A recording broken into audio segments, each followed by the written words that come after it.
hoje, irmão, para carregar a presença de Deus, tem que ser da forma correta, da maneira correta, porque senão a ira de Deus vai te pegar.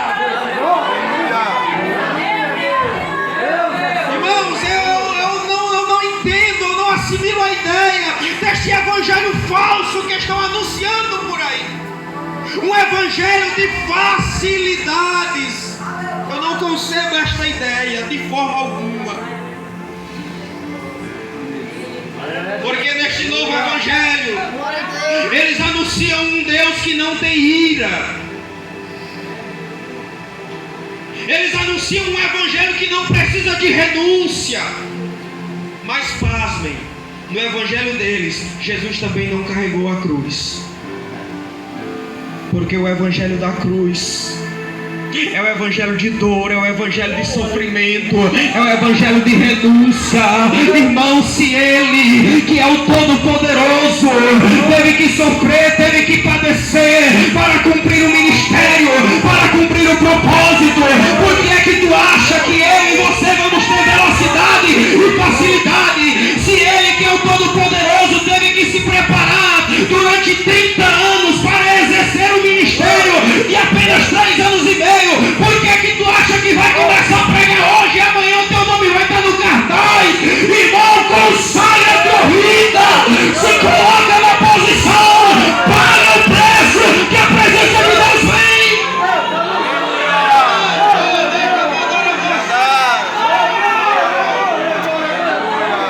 Muito se fala do tríplice ministério de Samuel. Ele foi juiz, sacerdote e foi profeta, mas o primeiro ministério que Samuel exerceu está em 1 Samuel capítulo de número 3. Quando o rei Eli ainda era vivo, Samuel servia ao Senhor.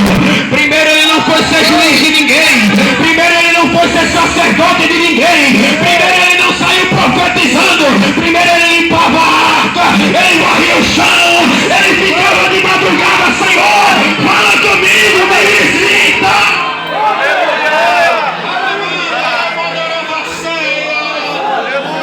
Deixa eu te perguntar uma coisa aqui, jovem. Tu quer ter a foto no cartaz? Tu quer ter o nome do banner? Paga o preço da oração, paga o preço da santificação, paga o preço da renúncia, porque o evangelho que nós pregamos na Assembleia de Deus ainda é o mesmo, não mudou e vai continuar sendo o evangelho da cruz.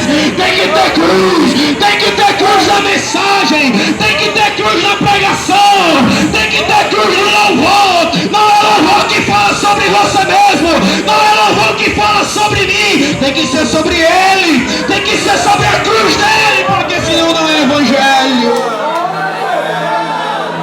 Tem alguém que está preocupado com a presença de Deus aqui neste lugar?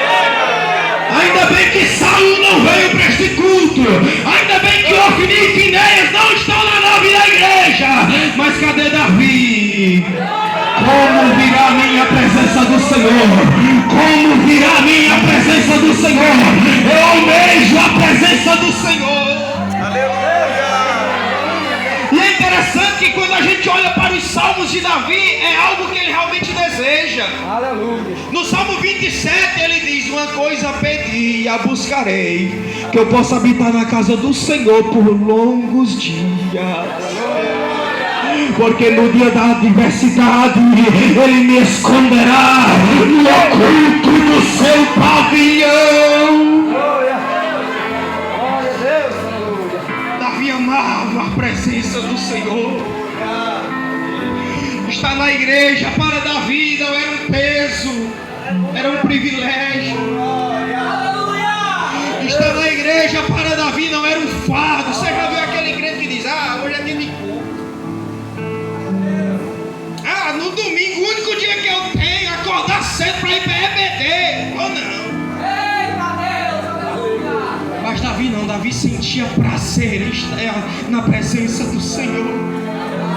O mesmo Davi ainda vai dizer: alegrei-me quando me disseram, vamos à casa do Senhor. Davi amava a presença de Deus. Aleluia. Davi estava desejando a presença do Senhor, mas estava agindo da forma errada. Como eu falei, eles colocaram a arca da aliança em cima de carros de boi, mas a arca deveria ser transportada com diligência e pelos próprios levitas. Está escrito em Êxodo capítulo de número 25, quando o Senhor dá a ordenança para fazerem a arca, coloquem argolas. Aí em Números capítulo de número 4, no livro de Números, eles estão repartindo as terras entre as tribos de Israel, e todo mundo pegou uma pontinha, todo mundo pegou um pedaço de terra. Mas quando chegou na tribo de Levi, o Senhor disse: vocês não vão ter terra, vocês vão ficar centralizados no meio do povo, cuidando da minha presença, cuidando da arca, cuidando do templo. Quer uma notícia boa, jovem? Você pode até não terminar esta faculdade, mas transporte a presença de Deus. Essa é a maior responsabilidade que Ele te deu. Ei, jovem, a vida adulta é um verdadeiro desafio. Talvez você vai se constranger muitas das vezes. Por que eu não consegui o carro que eu tanto queria? Por que não alcancei o casamento que eu almejava? Você pode não conseguir essas coisas terrenas, mas transporte a presença de Deus por onde você for. Foi para isso que você foi chamado, foi para isso que você foi separado. Você não foi chamado para ter nome, você não foi chamado para ter uma multidão de seguidores no Instagram. Não, não.